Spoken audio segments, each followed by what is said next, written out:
뗏목을 범섬까지 이어놓으면 배를 타고 건너갈 필요 없이 그냥 보병이 들어가서 범섬을 차지하는 거예요. 여러분, 이스라엘의 사해 근처에 마사다라고 하는 성이 있다는 거 아시죠? 마사다가 아주 그냥 난공불락의 요새로 알려져 있는데, 그게 1930년 전에, 70년, 서기 70년경에 로마군에 의해서 완전히 이제 함락이 돼요.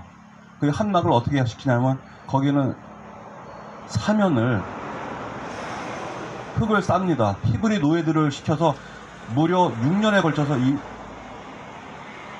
토사하면을 만들어서 이제 침공하게 되는데, 침공을 바로 하루 앞둔 날 마사대에 몰려있던 수백 명의 마지막 유다 항전군들이 자기 자식, 자기 부인, 그리고 모두가 다 자결하면서 끝난 일이 있었어요. 똑같은 일이 여기서도 있었습니다.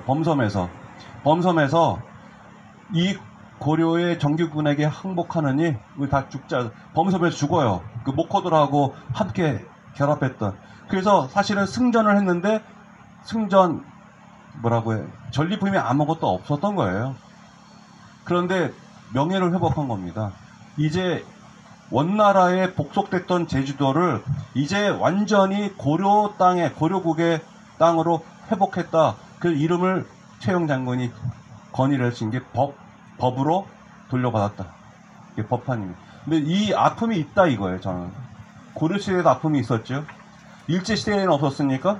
일제시대 제주도가 다 전쟁 기지터가 되지 않았습니까? 아직도 삼방산이나 지금 거기 옆에 있는 게 뭐예요? 그 알뜨르 비행장, 그리고 해안가, 아직도 그때 파놓은 굴들이, 해안가 굴들이 아직도 엄전하지 않습니까? 강릉 뒤에 가면 이게 뭐예요? 세속각? 여기도 지금 일제시대 때 만들어 놨던 콘크리트 구조물들이 아직도 있어요. 맥기리소에도. 그런데 보십시오. 그때 몽고 사람들도 여기 100년, 1000년 있을 거라서 하지 않았습니까? 일본 사람들은 안 그렇게 생각했어요. 일본 사람들은 여기 영원히 통치할 거라 생각하지 않았습니까?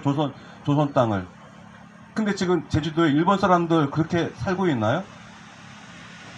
정말 이 무너진 건축물이 그때 과거에 그 사람들의 야망과 야욕을 추악하게 드러낼 뿐이지 않습니까? 또 우리 제주도의 4.3은 어땠습니까? 이승만 정권도 그렇게 4.19로 몰락할 거라고 생각했습니까?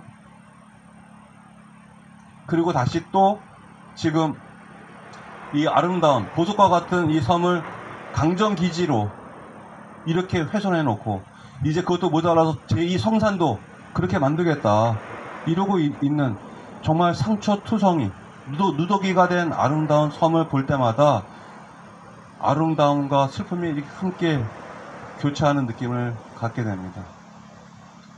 제가 너무 예정에 없던 얘기를 길게 해서 죄송합니다. 오늘 강론 시작하겠습니다.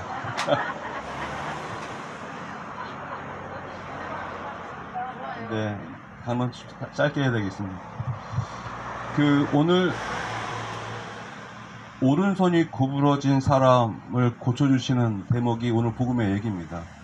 그래서 저는 이제 손에 대해서 관심이 생겨서 손에 관한 자료들을 여러 가지 찾게 되었습니다.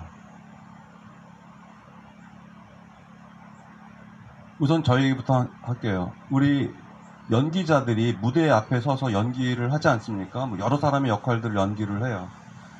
근데 연기를 처음 하는 사람이나 연기를 오래 해서 연기에 뭐 정말 명연기자라고 알려져 있는 연기자나 가장 연기할 때 힘들어하는 신체 부위가 있답니다.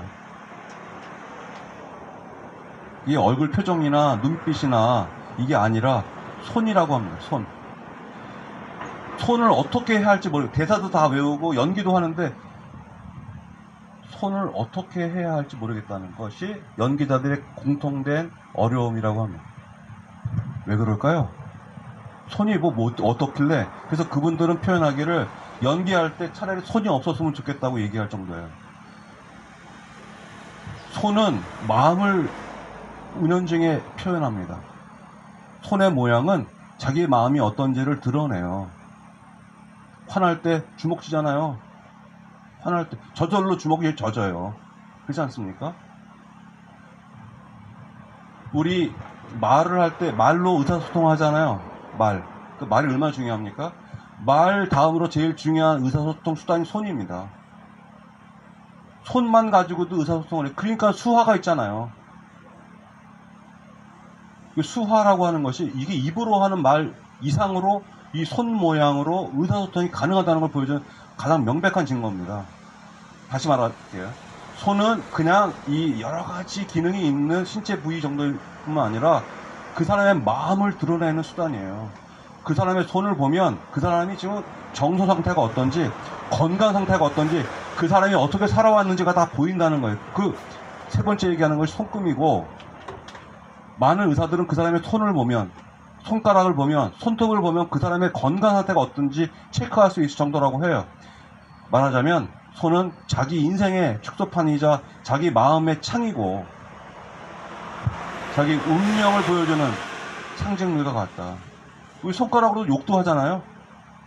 그렇지 않습니까? 근데 또 반대로 인도나 네팔 사람들은 손으로 인사를 해요. 합장하면서 인사하고 손 모양을 가지런히 하면서 우리가 이 사람이 거룩한 마음가짐을 가지고 있다는 것을 자세로 알 수 있지만 손만 모으고 있어도 이 사람이 정말 거룩한 마음으로 지금 집중하고 있다는 걸 다 알 수 있지 않습니까? 기도하는 손을 보면 알잖아요. 손은 그렇게 우리 자기도 모르게 자기를 드러내고 있어요. 그 말이나 표정이나 연기를 할 수 있는데 손은 연기를 할 수가 없는 거예요. 이해가 되시죠? 그래서 연기자들이 이 손을 어떻게 할지 모르는 거야. 우리 표정, 입, 태도는 거짓말을 할 수 있어요. 실제 거짓말 할 수 있, 다른 사람 다 속일 수 있잖아요. 지금 자기 손은 거짓말을 못 하는 거예요. 연기가 안 되는 게 손이야. 연기가 안 되는 게. 무심결에 내 손동작이 나와요. 우리는 연기할 때 표정 연기도 하고, 감정 연기도 하고, 제스처도 쓰고 하는데, 손은 어떻게 해볼 도리가 없는 거예요. 자, 손이 그렇습니다. 그런데 우리는 관습이 오른손과 왼손을 가르는 관습이 있어요. 우리는 지금 오른손이라고 하는데 혹시 바른 손 들어보셨어요?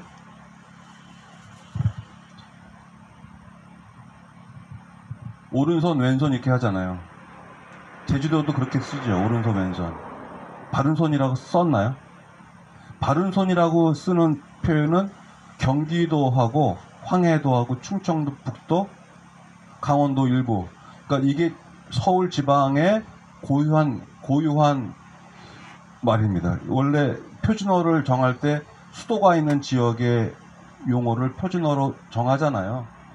그렇게 얘기한다면 바른 손이라는 표현이 표준어가 됐어야 되는데 1936년도에 조선어 표준어를 만들 때 일제 치약 때이기도 했지만 그때 급히 만드느라고 그때 표준말을 잡은 게 오른손이라는 표현을 표준어로 잡았다고 합니다. 오른손 왼손.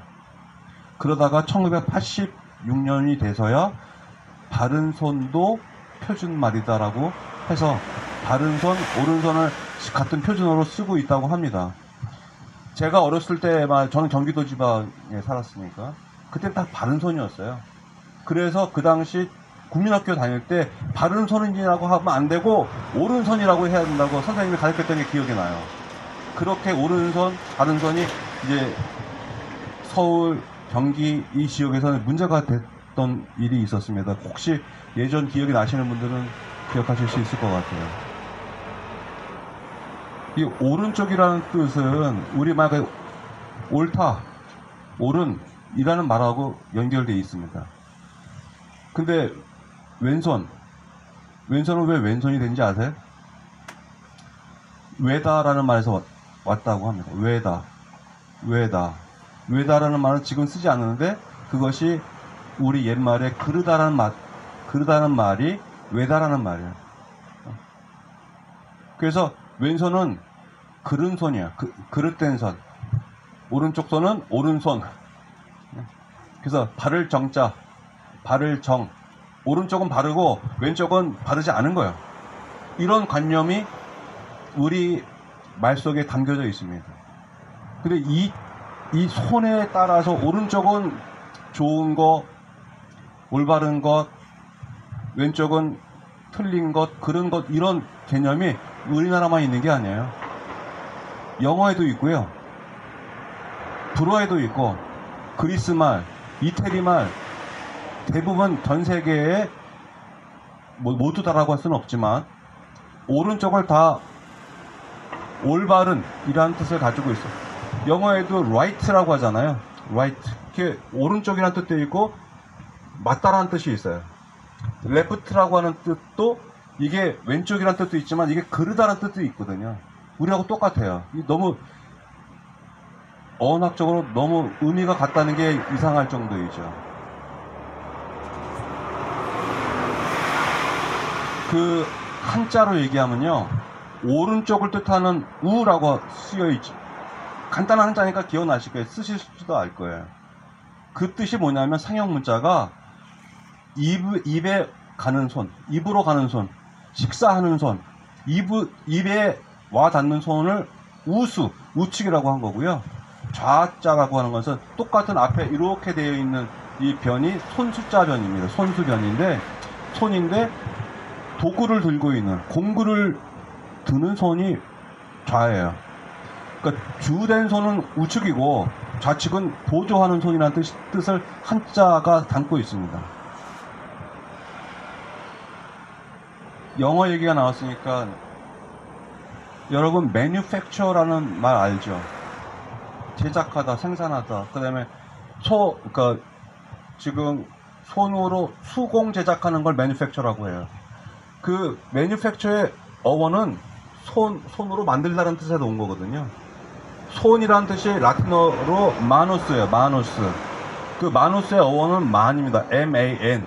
영어의 사람, 남자를 뜻하는 man하고 똑같아요. 어원이. 손으로 만든다. 그 manufacture입니다. 손으로 만드는 거.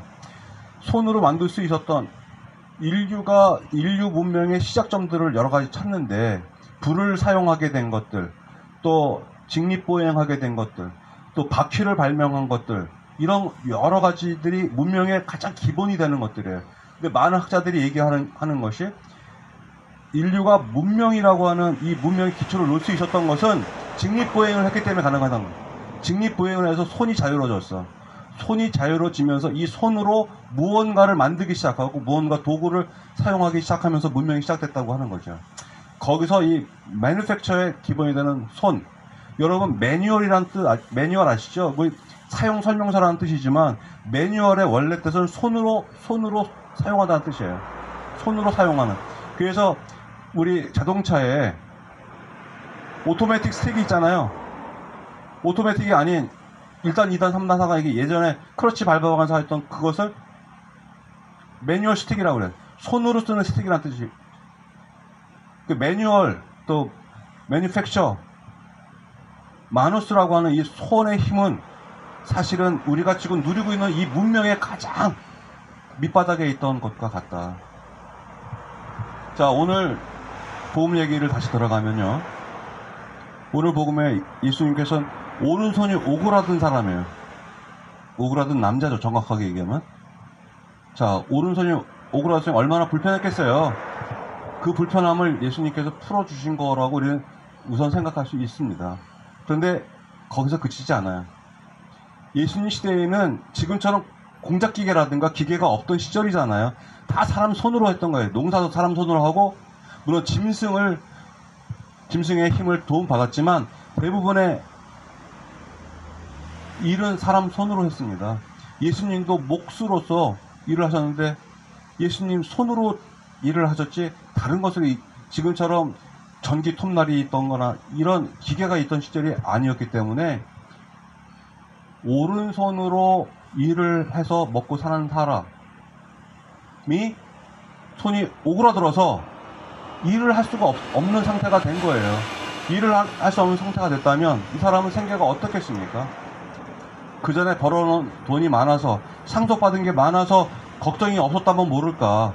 대부분 예수님 계셨던 갈릴레아의 회당에 올 정도면 부자는 없었을 것 같고, 이렇게 일할 수 없는 사람의 처지가 손이, 특히 오른손이 오그라든 사람의 처지라고 우리는 볼 수 있다면, 예수님이 고쳐주신 이 손을 펴라 해서 이 고쳐주신 이것은 그 사람이 정상적으로 당당하게 노동해서 먹고 살 수 있는 처지로 회복시켜 준 것으로 우리는 이해해야 하는 것이죠. 그렇게 본다면 이걸 좀 더 확대해서 오늘 우리나라 노동 현실을 빗대서 생각해 봅시다. 우리 노동 현실은 멀쩡한 오른손을 가지고 있는 사람들이 손을 쓸 수 없도록, 손이 오그라지도록 만드는 가혹한 노동 현실이라고 생각해 본다면, 예수님께서 이 일할 수 없는 사람들의 처지를 어떻게 보시고 있는지를 우리는 여기 빗대서 묵상해 볼 필요가 있을 것 같습니다.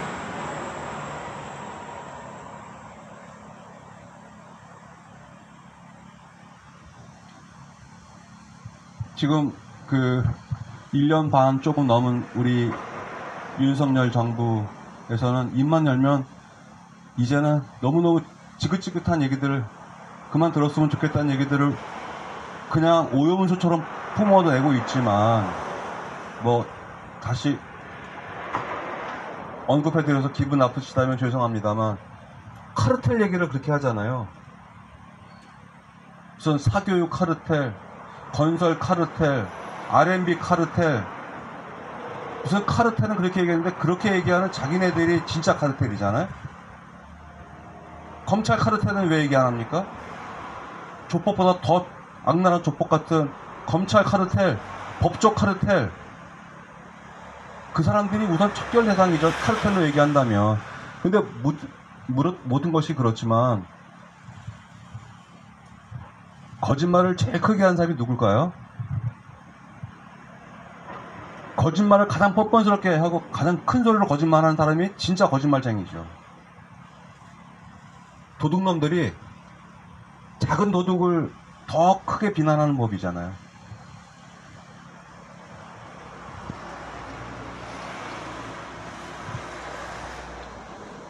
이번에 대법원장 후보가 된 사람은 가진 돈이 수십억이라고 하지 않습니까? 그냥 왜 대법원장 하려고 그래? 그 돈 다 가지고 그냥 평생 편하게 잘 살면 되는데. 그런 생각 안 드세요, 여러분?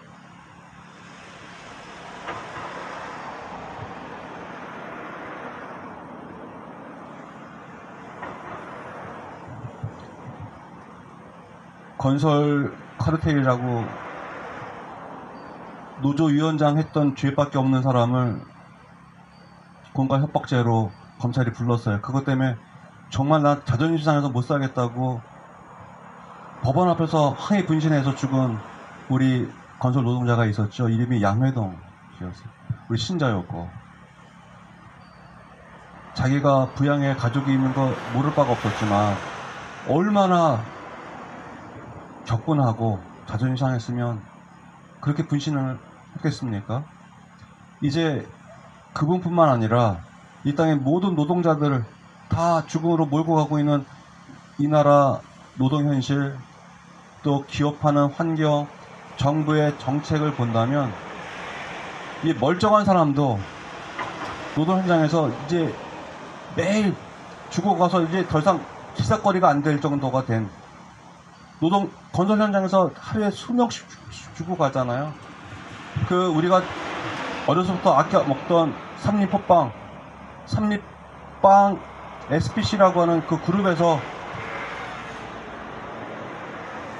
올해만 해도 2명이나 사망 사고가 났고, 그 전에도 여러 번 사고가 났었는데 그거 다 사건을 은폐하고 덮기에 급급했다고 하면서 그 SPC 그룹은 그렇게 빵 팔아서 많은 이익을 챙기고 있는 이 현실, 저는 이것이야말로 이제 멀쩡한 노동자들 다 손을 오그라뜨리고 있는 이런 현실과 뭐가 다른가 하는 성찰을 좀 하게 됩니다. 이제 손이 오그라든 것에 대해서 말씀을 드렸는데요. 마지막으로 제가 여러분과 함께 나누고 싶은 제 성찬은 이런 겁니다. 옳다고 하는 오른손의 의미가 바른 손과 같다고 말씀을 드렸잖아요.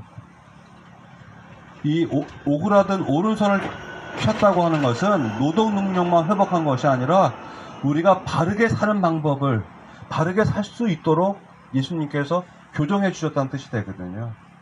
그렇다면 우리는 정말 바른 삶을 살고 있는지, 우리는 오그라든 바른 손처럼 이렇게 삐딱하고 왜곡된 현실 속에서 그냥 우리는 뭐 내가 혼자 어떻게 하겠어, 그냥 같이 휩쓸려 사는 거지, 물결 따라 사는 거지, 이렇게 적당히 불의에 타협하고 약한 사람들이 매맞고 짓밟히고 빼앗기고 주고 가는 거 그냥 애써 못 본 채 하면서 우리는 이렇게 살아도 괜찮은 것처럼, 우린 바른 삶이 어떤지는 눈 감아 버리고 적당히 구부러진 삶을 살아도 되는 것처럼 살고 있는 우리의 삶을 바르게 살도록 손을 펴주시는 주님의 이 의도도 우리가 함께 묵상해 봐야 되지 않겠나. 과연 이 빼앗기고 짓밟힌 아름다운 제주에서 우리가 이 제주를 제대로 지켜내고 이것을 후손들에게 전해주는 일, 그리고 우리는 불의와 폭력 앞에 우리는 어떤 입장과 자세를 취해야 되는 것인지, 우리는 적당히 구부러지고 적당히 타협해 가면서 사는 것이 하나님 보시기에 합당한 인생인지 아닌지를 우리가 오늘 오른손 또는 바른 손이라고 불리는 이 손을, 오그라든 사람의 손을 펴주신 예수님을 통해서 우리가 다시 한번 기억하고 묵상하면 좋겠습니다.